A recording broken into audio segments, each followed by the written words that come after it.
எல்லாம் வல்ல அல்லாஹ்வின் அன்பும் அவன் மீதான கிருபையும் நமக்கெல்லாம் வந்து சேரட்டுமாக.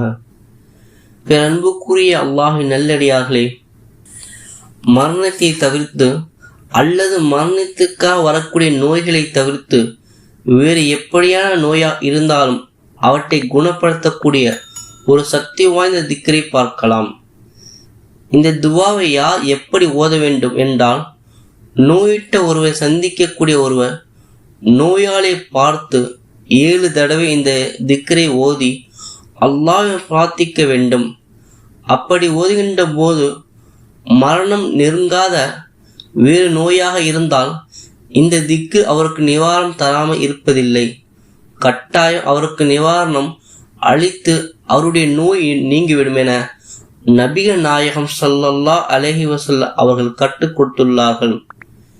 இந்த துவாவை பற்றி விளக்கங்களும் துவாவும் அபுதாவுத் ஹதீஸ் தொகுப்பில் 310வது ஹதீஸாக பதிவு செய்யப்பட்டுள்ளது. இந்த ஹதீஸை இப்னு அப்பாஸ் ரலியல்லாஹு அன்ஹு அறிவிக்கின்றார்கள். இப்போது இந்த துவாவை பார்க்கலாம். இந்த துவாவை ஒரு கூறக்கூடியவர்கள் நோயாளை பார்த்து அஸ்அலுல்லாஹல் அலீம் ரப்பல் அர்ஸில் அலீம் அன் யஸ்ஃபிக, அஸ்அலுல்லாஹல் அலீம் ரப்பல் அர்ஸில் அலீம் அன் யஸ்ஃபிக என்று 7 தடவை ஓதிக்கொள்ளுங்கள்.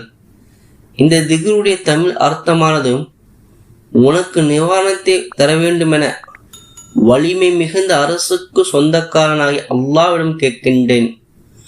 நபிய நாயகம் ஸல்லல்லாஹு அலைஹி வஸல்லம் கற்றுத்தரக்கூடிய இந்த அற்புதமான திக்ரை இனிமே ஒரு நோயாளி சந்திக்கு செல்லும் போது அவருக்காக ஓதி அல்லாஹ்விடம் பிரார்த்தனை செய்யுங்கள். இனி இந்த திக்ரை ஓதாமல் திரும்பி வராதீர்கள். நிச்சயமா அவருடைய நோய்கள் நீங்கி அல்லாஹு தாலா சுகம் அளிப்பான். அல்லாஹு சுப்ஹானஹு தஆலா நம் அனைவருக்கும் நோயற்ற மகிழ்ச்சியான வாழ்வை தந்தார் புரிவானாக.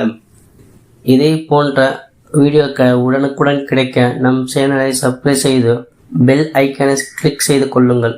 மறக்காமல் லைக் அண்ட் ஷேர் செய்து கொள்ளுங்கள்.